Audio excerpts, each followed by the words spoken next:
¿Cómo están, hermano? Qué bonito himno ese que cantó el hermano, ¿verdad? Me acuerdo que hace unos años atrás, como 10 años tal vez, teníamos un pastor que yo siempre lo andaba cuestionando al pastor, o criticando, podríamos decir, en la teología que él enseñaba, que yo decía, no tiene nada de sentido lo que él habla. Y en un día en un hogar iglesia, el pastor estaba predicando y no era una predicación, pero era más que nada ¿saben cómo el hogar iglesia hace preguntas?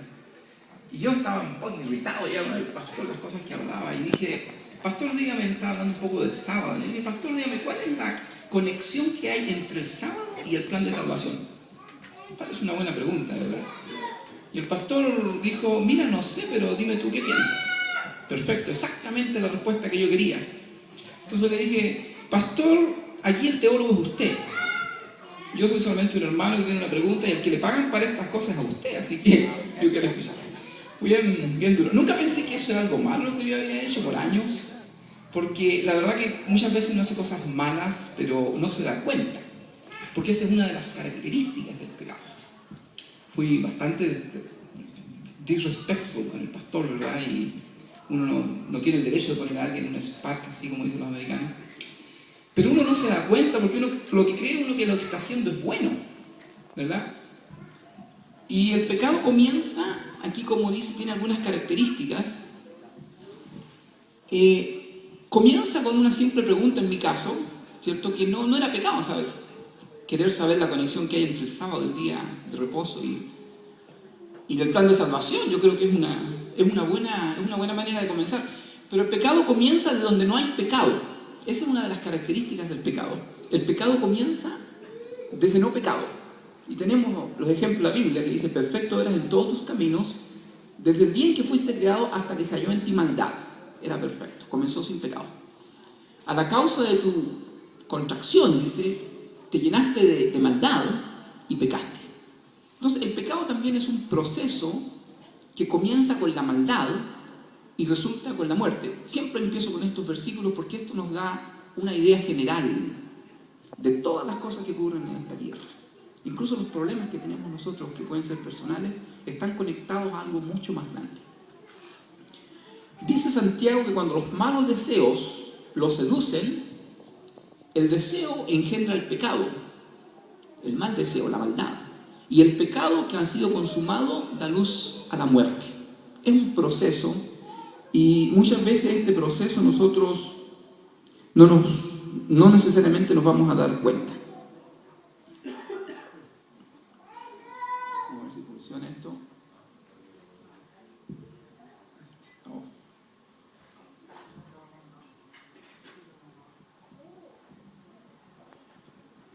Está funcionando aquí me va a tener que ayudar el técnico, aquí me va a tener que ayudar. Mientras tanto, puedes correr el otro slide. Ok. El pecado dice... ¿Estamos haciendo ahora? Ok. Gracias, Manuel. El de abajo. El pecado se puede reconocer por los frutos, eso es verdad, ¿verdad? Cristo dijo, por sus frutos los conoceréis. Pero la maldad es difícil de reconocer. Ese es otro punto que nosotros tenemos que entender. Por ejemplo, Cristo dijo en el versículo 15, por sus frutos los conoceréis, pero en el versículo 22 después dice, muchos vendrán a mí diciendo, Señor, Señor. No profetizamos, no expulsamos demonios, no hicimos milagros. Tenían frutos, pero lo que le dice el Señor, jamás los conocí. Podemos reconocer el pecado por sus frutos, pero la maldad es difícil de reconocer. Otra característica del pecado es que cuando el proceso del pecado comienza, es imposible de detener. Y ustedes estudiaron esto hoy día. Pablo entendió muy bien esto. Porque lo que puedo hacer, no lo puedo hacer. Porque no hago lo que quiero, sino que lo que no quiero hacer, eso hago. Yo sé que en mí nada bueno habita. Deseo hacer lo bueno, pero no soy capaz de hacerlo. De hecho, hago el bien, no hago el bien que quiero, y el mal que no quiero, eso hago. Pablo descubrió esta ley que él no podía detener este proceso del pecado, a pesar de que él quería.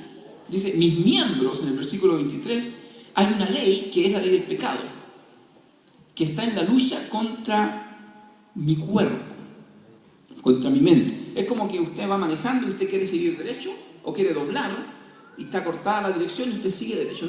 No puede hacer nada, no puede tener el proceso. Vamos a ver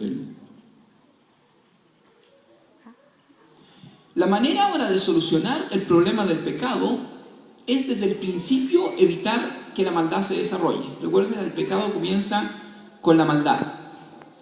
Por ejemplo, ¿en qué momento el rey David se dio cuenta que estaba cometiendo, que la maldad se estaba desarrollando en él? ¿Antes o después que miró a Betsabé bañándose? ¿En qué momento el pecado de David fue evidente? ¿Cuándo comenzó la maldad a ejercer en David? ¿Cuando él iba caminando? ¿Sería que David tenía esta debilidad por las mujeres de mucho antes que mirar a Betsabé? O sea, ¿cuándo comenzó el pecado? Es difícil de ver cuándo el pecado comienza.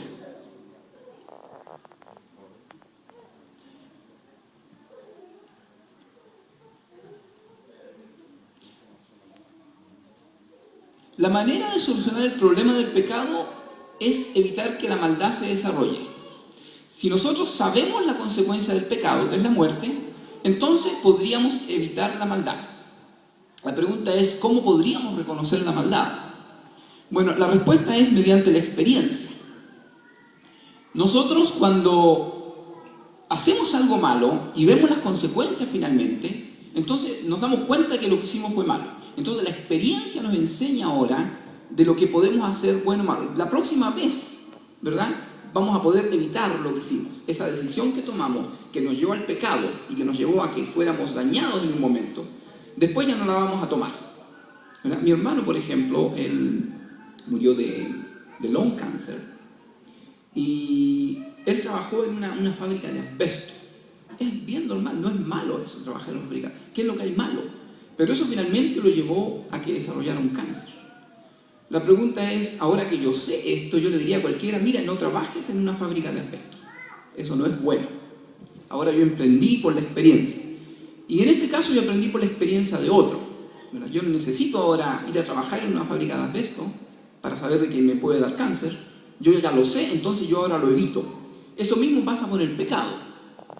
Por eso que la experiencia de otro nos ayuda a nosotros a entender y a evitar el pecado, a evitar la maldad.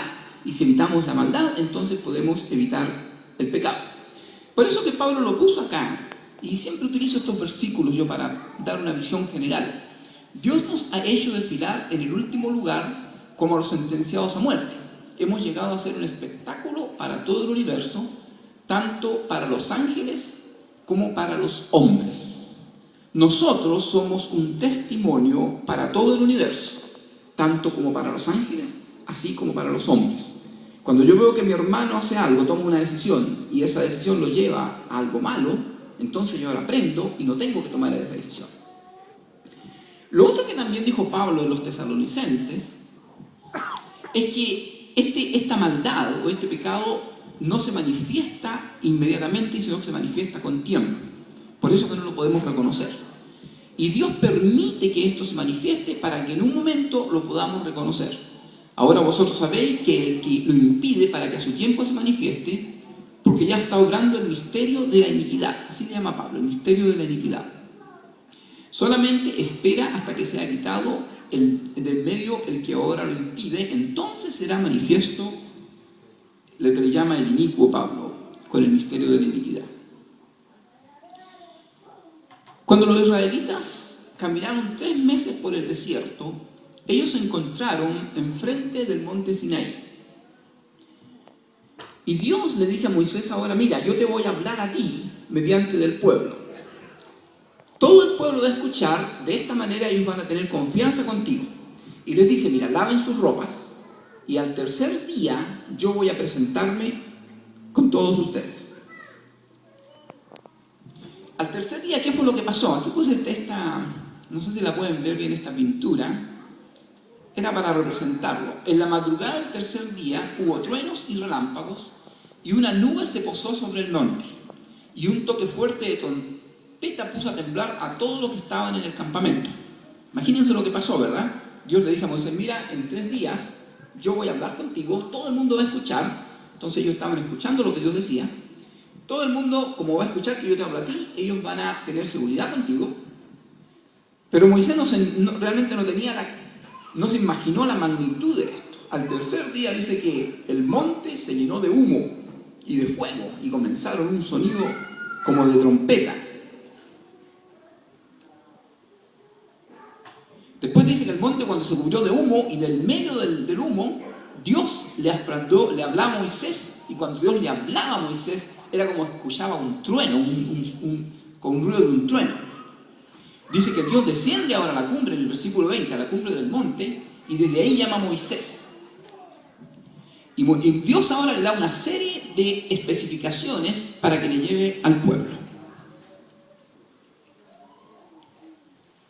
Cuando Dios comienza a hablar con Moisés, Moisés dice, pero el pueblo no quiere subir. Recuerden en la foto, el pueblo estaba alrededor.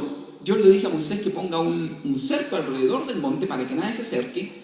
Si alguien cruzaba ese cerco, iba a morir, fuera un animal o fuera una persona. Esas eran las instrucciones de Dios. Cuando el pueblo vio todos estos truenos que caían en el monte, y el humo y el fuego y la voz de trompeta, ellos comenzaron a tener miedo. Entonces Moisés le dice ahora a Dios, mira, el pueblo está asustado. Entonces Dios le dice, mire, que ninguno se acerque y que ninguno cruce el cerco que yo hice. Entonces Moisés ahora tiene que volver a bajar. Recuerden, subió al monte, el pueblo estaba esperando abajo, ahora Moisés vuelve a bajar del monte.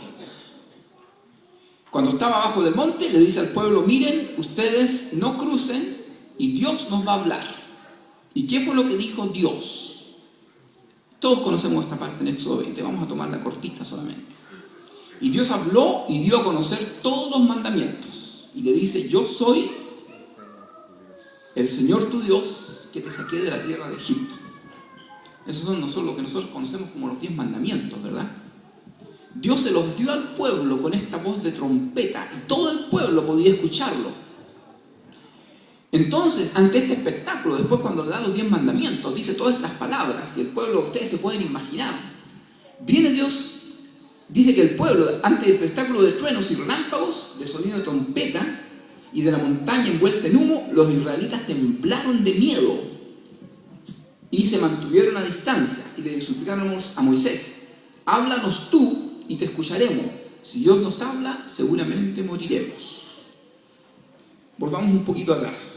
Le dijo al tercer día, anda, yo les voy a hablar al pueblo. El pueblo no sabía que iba a ser esta tremenda voz como trompeta.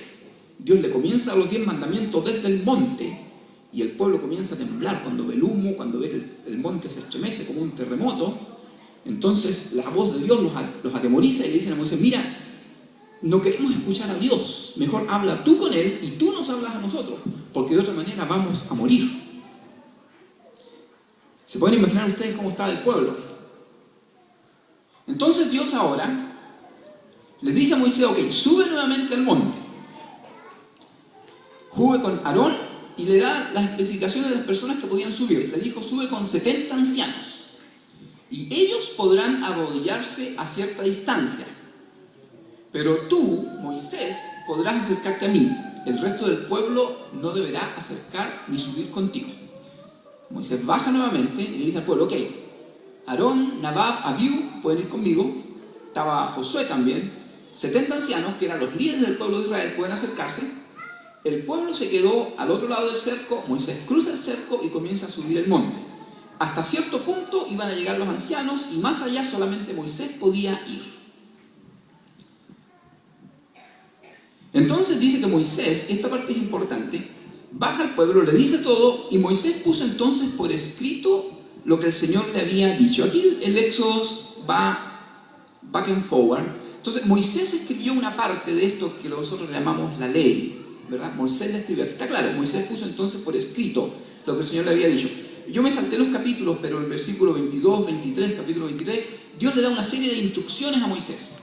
Y la Biblia dice que Moisés lo puso esto por escrito. Ahora, a la mañana siguiente, se levantó, dice, un altar al pie del monte, colocó las 12 tribus de Israel, Moisés hizo una ceremonia, un sacrificio, tomó el libro del pacto.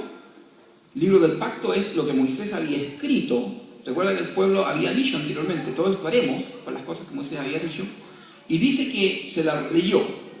Y el pueblo respondió, haremos todo lo que el Señor ha dicho y le obedecemos. Moisés tomó la sangre, la roció con el pueblo y le dice ahora, esta sangre es la base de estas palabras, es lo que el Señor ha hecho con ustedes. Es bien interesante toda esta ceremonia que está Moisés haciendo, hace un sacrificio, le lee el libro, lo que él había escrito, y le dice, y el pueblo responde, haremos todo lo que el Señor ha dicho y lo obedeceremos. Esto es exactamente lo que algunos conocemos como el pacto de Dios, o el primer pacto. Y Moisés, para sellar el pacto, les tira sangre al pueblo, lo rocía con sangre del sacrificio.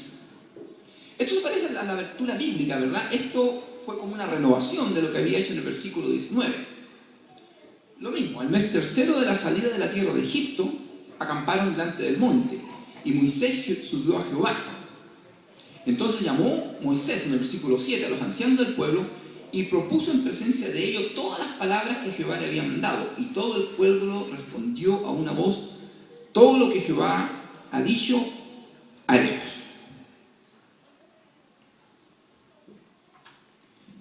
Moisés, recuerda, Dios le había dicho de que subiera con los ancianos. Entonces volvimos ahora a ese punto, ahí era como un recordatorio de lo anterior. Moisés sube con los ancianos, con los 70 ancianos, y miren qué interesante la descripción que hace el Éxodo. Subieron Moisés, Aarón, Nadab, Abiú y 70 de los ancianos, y vieron al Dios de Israel. Y había debajo de sus pies como un embolsado de zafiro, semejante al cielo cuando está sereno. Pero Dios no extendió su mano sobre los príncipes. Y vieron a Dios y comieron y bebieron. Entonces Jehová dijo a Moisés, sube a mí, espera allá y te daré tablas de piedra y la ley y mandamientos que he escrito para enseñarlos. Es impresionante, ¿verdad? Sube un grupo, el pueblo se queda abajo, 70 ancianos suben hasta una parte del monte, y cuando llegan a mirar a la presencia cercana de Dios, dice que vieron un piso como de un zafiro brillante, así cuando el cielo está limpio. Y dice que los ancianos vieron la presencia de Dios. ¿Se acuerda que dice que cuando uno mira la presencia de Dios uno muere? Pero ellos no murieron. Dice que bebieron, comieron, tuvieron una fiesta ahí con la presencia de Dios. Y Dios ahora le dice a Moisés, tú Moisés, acércate un poco más arriba del monte, y te voy a dar 2 tablas de piedra, y en esas tablas estarán los mandamientos que he escrito para enseñar. Es interesante cómo Dios le da la ley al pueblo, le da los 10 mandamientos, y le da también esta otra ley que Moisés escribió, pero ahora Moisés le dice, mira, acércate tú un poco más, y yo te voy a dar ahora 2 tablas de piedra. Y se levantó Moisés, y en este caso Moisés se llevó ahora más cerca a Josué. ¿Se dan cuenta cómo se empieza a poner más exclusivo el círculo? El pueblo en el monte, 70 ancianos, un poco más arriba. Josué, ahora Moisés va más cerca de la presencia de Dios. Entonces cuando Moisés se va ahí ahora, deja a los ancianos y le dice, mire, esperen aquí hasta que volvamos. Fíjense la instrucción de Moisés, esperen aquí, no se devuelvan. Si tienen alguna pregunta, pregúntenle a Aarón y a Hur. O sea, Aarón no podía ir donde iba Moisés, que se llevó solamente a Josué como asistente. Y se acuerdan de Hur, él fue el que le mantuvo los brazos a Moisés en alto cuando tenían la pelea, que fue la última vez que se mencionó Hur a todo esto en esta parte de la Biblia. Si tienen alguna pregunta, pregúntenle a ellos. Y dice que Moisés subió al monte y una nube cubrió el monte. ¿Se pueden imaginar ustedes? Estos ancianos ven este camino como de vidrio, de zafiro, de la presencia de Dios, y después Moisés se aleja, y cuando Moisés se aleja, una nube cubre todo. A mí cuando leo esto me da como escalofrío, no sé usted, pero me da como ver la tremenda magnificencia de Dios. Y la gloria de Jehová reposó sobre el monte Sinaí, y la nube lo cubrió por 6 días. Y al 7º día llamó Dios a Moisés en medio de la nube. El versículo 17. Y entró Moisés en medio de la nube y subió al monte. Y estuvo Moisés en el monte por 40 días y 40 noches. Estos 40 días y 40 noches bien parecidos, ¿no se acuerdan que Cristo también estuvo 40 días y 40 noches en el desierto? Y dio Dios a Moisés como acabó de hablar de él, en el monte de Sinaí, 2 tablas de testimonio, tablas de piedras escritas con el dedo de Dios. Bien claro, ¿verdad? Tablas que Dios sacó él mismo y que las escribió con su propio dedo y se las da a Moisés. Pero recuerdan, han pasado 40 días y 40 noches, estamos en un versículo. La pregunta es, ¿qué pasaba con los ancianos ahora? Que estaban esperando, ¿verdad? ¿Qué pasó con ellos? Moisés les dijo, no se vayan no se muevan de aquí. Bueno, parece que los ancianos no hicieron caso, sino que bajaron y después fueron más encima. Viendo el pueblo que Moisés tardaba en descender del monte, eran 40, más de un mes Moisés estaba perdido, fueron a Aarón y le dijeron, levántate, haznos dioses, porque este Moisés, el varón que nos sacó de la tierra de Egipto, no sabemos qué pasó con él. ¿Se dan cuenta? El pueblo ahora, como Moisés no llegaba, hagamos dioses. Mientras tanto, Moisés estaba arriba recibiendo este regalo de Dios, que Dios se las dio con la voz de trompeta, con la voz de trueno. Y ahora Dios lo escribe en la tabla de piedra con su propio dedo. Mientras Moisés estaba en esto, recibiendo este regalo de Dios, el pueblo estaba cometiendo pecado. Entonces Jehová le dijo a Moisés, anda y desciende porque tu pueblo ha cometido pecado. Los voy a matar a todos, dijo Dios. Ya me aburrieron. Entonces Moisés ahora tiene que intervenir para poder salvar al pueblo. Dice que Moisés se arrodilló delante de Dios y le dice, no los mates, acuérdate de las promesas que tú le diste al pueblo. Entonces dice que Dios no decidió no hacer nada contra el pueblo, pero Moisés bajó y volvió Moisés y descendió del monte trayendo en su mano las 2 tablas del testimonio. Y las tablas eran la obra de Dios y la escritura era escritura de Dios grabada sobre las tablas. ¿Qué pasó después con esas tablas? Moisés las rompió, ¿verdad? En un arrebato de ira, este regalo que Dios le estaba dando al pueblo, no Moisés las quebró en un arrebato. No era el llamado de Moisés de quebrar las tablas, ¿verdad?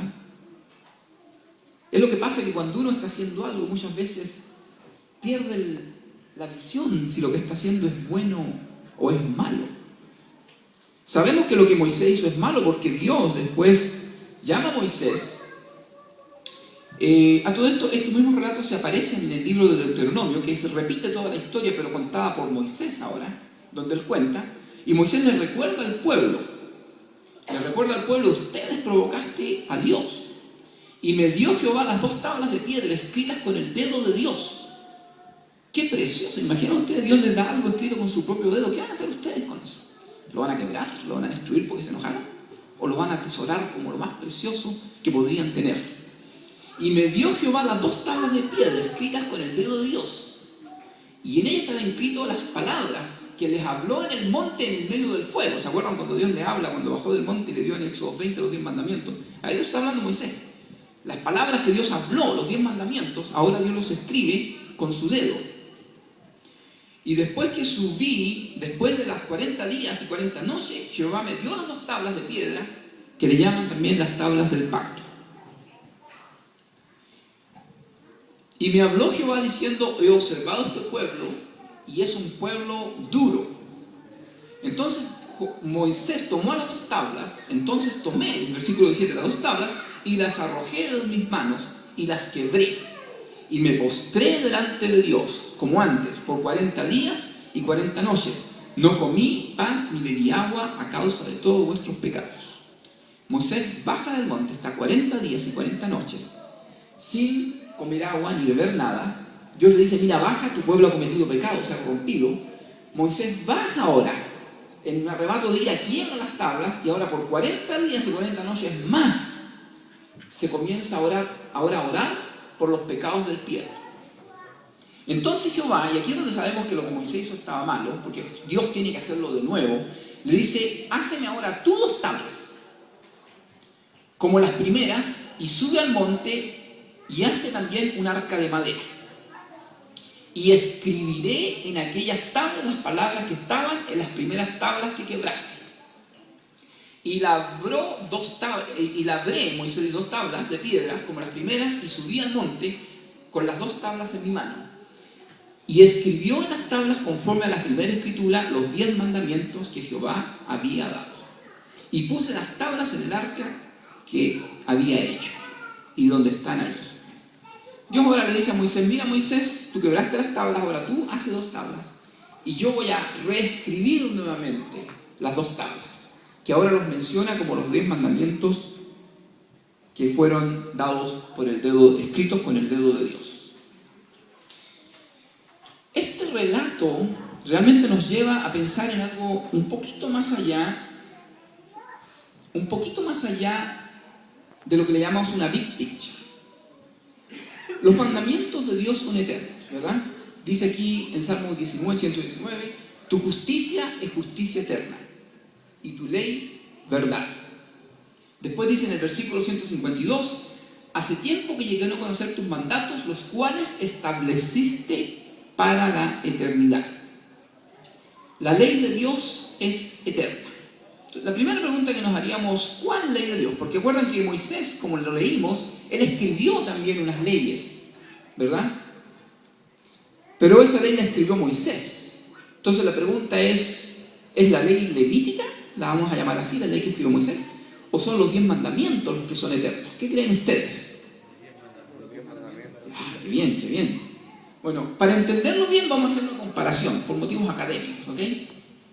¿Cuál es la diferencia entre los 10 mandamientos y la ley levítica? Bueno, los 10 mandamientos están escritos en tablas de piedra. La ley levítica no fue escrita en tablas de piedra. Una gran diferencia. Los 10 mandamientos fueron escritos con el dedo de Dios. La ley levítica no está escrita con el dedo de Dios. Los 10 mandamientos se pusieron en el arca, que es la presencia de Dios. La ley levítica no se puso en el arca. Una vez estaba conversando con hermanos de otra iglesia, del sábado estábamos hablando, y me decían, ¿por qué los adventistas eligen poner tanto énfasis en uno de los mandatos, cuando los mandatos de los israelitas son 500 o 600 preceptos que tienen ellos? ¿Por qué ustedes se enfocan tanto en uno? Yo le dije, bueno, la verdad le dije yo es que esos preceptos que tú estás hablando no son los mismos que estos otros 10 mandamientos. Y estas son las diferencias, ¿verdad? Cuando Dios dice que la ley de Dios es eterna, esa ley que no cambia, se refiere a los 10 mandamientos. No se refiere a la ley ni ceremonial, ni tampoco a la ley civil que tenían los israelitas. Ellos tenían leyes donde ellos no podían juntar el algodón con la lana, no podían juntar la carne con la leche, no podían sembrar los tipos de semilla en el mismo campo. Ninguno de esos mandatos permanecen para siempre. Esos eran para ellos. Pero los 10 mandamientos son eternos. Qué excelente, los 10 mandamientos son eternos. Pero ¿no dijo Cristo que el sábado fue hecho por causa del hombre y no el hombre por causa del sábado? Eso fue lo que dijo Cristo, ¿verdad? Bueno, los 10 mandamientos son eternos, pero el sábado no estaba en los 10 mandamientos al principio, ¿verdad? Porque el sábado fue hecho para el hombre. Fíjense lo que este versículo me gusta, lo encontré, bueno, Oscar Pell, la verdad que lo encontró por mí, en la historia de la redención, página 148. Busqué este versículo, no lo podía encontrar, al final me acordé, ya tengo la solución, voy a llamar a Oscar Pell. Entonces Oscar Pell me dijo, mira mi querido, está en la página 148. Inmediatamente metí al computador y lo agarramos. La ley de Dios existía antes que el hombre fuera creado. Perfecto. El día de reposo del cuarto mandamiento fue instituido en el Edén. Después de haber hecho el mundo y haber creado al hombre sobre la tierra, hizo el sábado para el hombre. Después de la caída no se cambiaron los principios de estos preceptos, sino que se añadieron algunos, tomando en cuenta la condición caída del hombre. Aquí estoy un poco no de acuerdo con la hermana Elena. Se añadió solamente uno. Se añadió el sábado. Fue lo único que se añadió. A esa ley eterna que es de Dios, se añadió el sábado. Y lo puso por pacto perpetuo. Los israelitas deben conservar el sábado en todas las generaciones futuras para un pacto perpetuo, para siempre. Porque en 6 días el Señor hizo los cielos y la tierra. Y lo más interesante de todo, que tenemos algunos versículos que dicen que porque los cielos nuevos y la tierra nueva que yo hago permanecen, será que de mes en mes y de sábado en sábado vendrá toda carne a adorar delante de mí, dice Jehová. El sábado se va a guardar en la tierra nueva. Recuerda, el sábado no estaba en la ley eterna de Dios al principio, pero en el futuro Dios quiere que el sábado se guarde para todos. Es un mandamiento que Dios añadió y que Dios quiere que todos los guarden. Entonces la pregunta que nos hacemos nosotros, Dios añadió el sábado a su ley eterna. Dios lo añadió. La pregunta sería, ¿por qué Dios decide añadir el sábado a su ley eterna? ¿Cuál es la motivación que tiene Dios de hacer este tremendo añadidura en esta ley que estaba por eternidad y que ahora Dios quiere añadir un punto más por un... Dios tiene que tener un motivo muy importante para hacerlo. Dios no lo va a hacer por hacerlo. Tiene que tener un motivo importante. Y el motivo está en el mismo mandamiento que Dios añadió. ¿Qué dice el mandamiento? Al principio, acordarte has del día de reposo para santificarlo. Quiere Dios que nos acordemos. Y eso nos lleva a más preguntas todavía ahora. ¿Por qué quiere Dios que nos acordemos? Afortunadamente lo repite también en el mismo versículo. Porque en 6 días Jehová hizo los cielos y la tierra, el mar y todas las cosas que en ellos hay. Ese es el motivo por que Dios quiere que nos acordemos. Porque Él creó la tierra en 6 días. Como ustedes saben, cuando uno tiene una pregunta, otra pregunta lleva a otra pregunta. Entonces la pregunta es, ¿por qué Dios quiere que nos acordemos de esta tierra, de la creación de esta tierra? Pensemos un poquito en esto. Pensemos un poquitito. Dios es un Dios creador. Dios ha creado muchos planetas. Dios ha creado, antes que creara la Tierra, Dios había creado universos, había creado habitantes de estos planetas. Descrito en muchas partes de la Biblia, el Espíritu de Profecía describe planetas llenos de gente. Ángeles le llamamos. Pero a Dios no le interesa que nos acordemos de la creación de ese planeta de allá, o de ese otro planeta, o de este de aquí.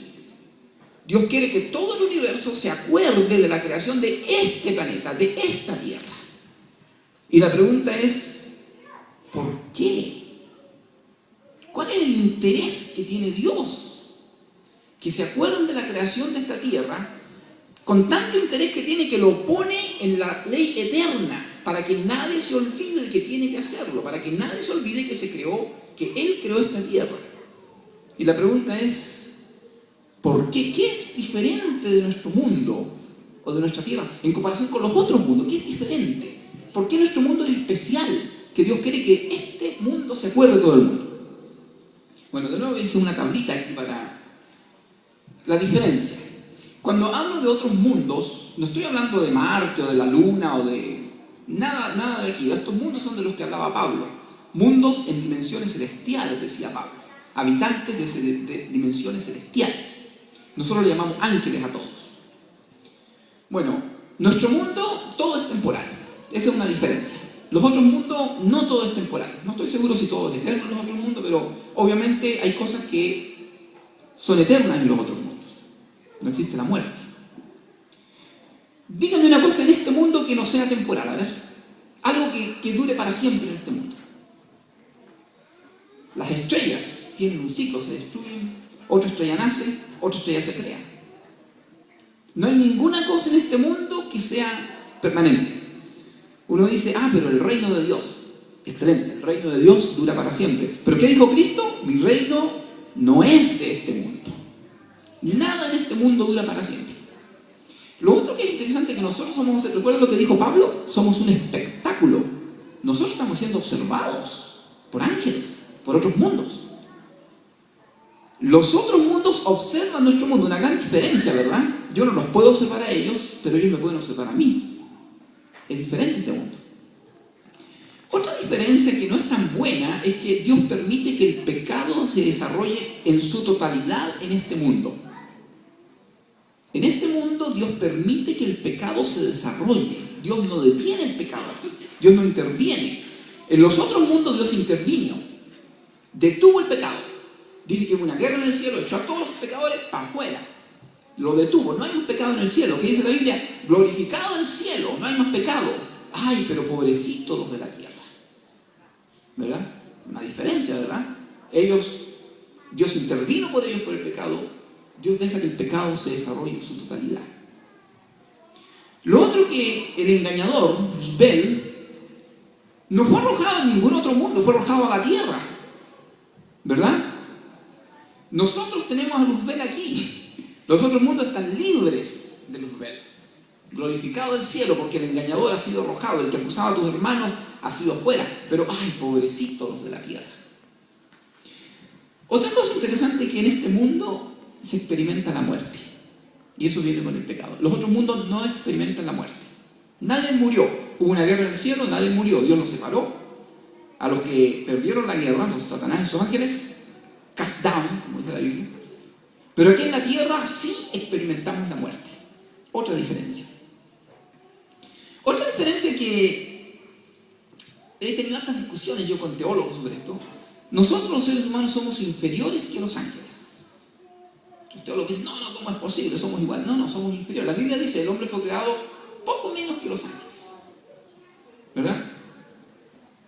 Eso significa que los otros mundos son superiores a nosotros. Ahora, quiero aclarar este punto. Aquí, entre todos nosotros tenemos distintas jerarquías, ¿verdad? Tenemos a alguien que es presidente, tenemos un rey, pero somos todos igual, nadie es inferior. Yo no soy inferior que el presidente, él tiene otro rango. En el cielo va a ser igual, van a haber jerarquías, pero no va a haber ningún inferior, no va a haber ninguno creado poco menos que. Y en este mundo Dios puso el sábado. En el otro mundo Dios no puso el sábado, ¿verdad? Son diferencias. Pero hay una diferencia, hay una cosa aquí que quiero analizar. ¿Qué es lo que es igual en nuestro mundo y los otros? Hay otras diferencias, pero hay una cosa que es igual. ¿Saben lo que es? El libre albedrío. Dios dijo, hagamos al hombre a nuestra imagen conforme a nuestra semejanza.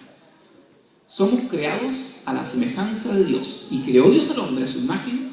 A imagen de Dios los creó, varón y hembra los creó. Los creó con libre albedrío. Los ángeles también tienen libre albedrío. Dios tiene libre albedrío. Jesús tiene libre albedrío. Los habitantes de otro mundo, todos tienen libre albedrío. Los animales no tienen libre albedrío. Las plantas no tienen libre albedrío. Pero nosotros los humanos, a la semejanza de Dios, tenemos libre albedrío. Somos iguales a ellos en ese punto, que tenemos libre albedrío. Pero esta es la diferencia más importante. Cristo murió en nuestro mundo. Cristo murió en otro planeta. Cristo murió aquí. Esa es la gran diferencia. Entonces, para resumir esto, ya para poner un resumen, decimos que somos creados a la imagen de Dios con libre albedrío, pero somos creados menos que los ángeles. Este mundo es temporal. El pecado se desarrolla en su totalidad. Experimentamos la muerte. Dios deja que Lucifer tenga control. Los otros mundos nos están observando y Cristo vino a morir por nosotros. ¿A qué se parece todas estas características? Podemos poner en un solo nombre. ¿Cómo lo llamaríamos a todo esto? Pedro dice, como sabían ustedes, Cristo vino a morir por nosotros. El precio de su rescate no fue con oro o con plata, sino por la preciosa sangre de Cristo. Cristo, a quien Dios escogió antes de la creación del mundo, se ha manifestado en estos últimos tiempos. Después, en el Apocalipsis dice, y vi a otro ángel volar por el medio del cielo, que tenía el Evangelio eterno. El Evangelio eterno. Hay otra cosa eterna, la ley es eterna. Ahora tenemos el Evangelio. ¿Cuál es el Evangelio eterno? El precio de su rescate no se pagó con cosa perecedera, sino con la preciosa sangre de Cristo. Ese es el Evangelio eterno. ¿Por qué es eterno? Porque Dios lo tenía este Evangelio desde el principio. Dios sabía que el pecado se levantaría en las criaturas que Él había creado con libre albedrío. ¿Ven cómo estamos conectando esto? Dios crea mundos con libre albedrío y Dios, porque sabe todo, sabía que el pecado se iba a levantar. Como el pecado lleva a la muerte, Dios ahora tiene que hacer algo para salvar a estas criaturas que iban a pecar. Entonces Dios desde el principio tiene un plan para eliminar el pecado para siempre. Y eso es lo que conocemos como el Evangelio eterno. Si nosotros pudiéramos reconocer el pecado, Si lo pudiéramos reconocer, lo podríamos evitar. ¿Recuerdan lo que les decía yo? Si yo sé que fumar me puede dar cáncer, entonces yo no fumo, porque yo sé. Sin embargo, esto fue lo que hizo el pueblo. Reconoció lo que hacía, reconoció la ley. Dijo, la ley es buena, esto es bueno, es excelente. Las cosas que Dios le estaba diciendo.